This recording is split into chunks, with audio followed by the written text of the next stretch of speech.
হালাল ভালোবাসা সুন্দর প্রিয় স্বামীর জন্য 17 বছর অপেক্ষা।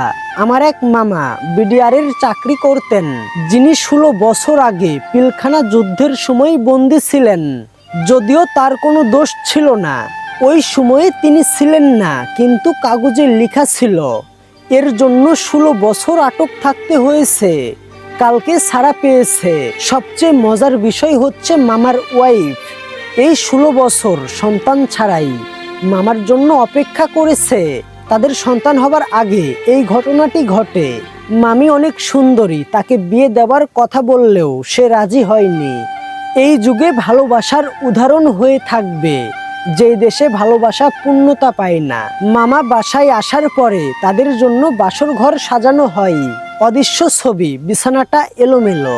যাই হোক, শেষটা সুন্দর। আল্লাহ তাআলা কষ্টের পরেই কিন্তু শান্তি দেন। মেয়েদের ভালোবাসাগুলো ঠিক এরকমই হয়। মেয়েরা যাকে ভালোবাসে তাকে শেষ নিঃশ্বাস পর্যন্ত ভালোবেসে যায়। মেয়েরা যাকে ভালোবাসে তাকে নিজের চেয়েও বেশি ভালোবাসে। তাই আপনার স্ত্রীকে কষ্ট দিবেন না।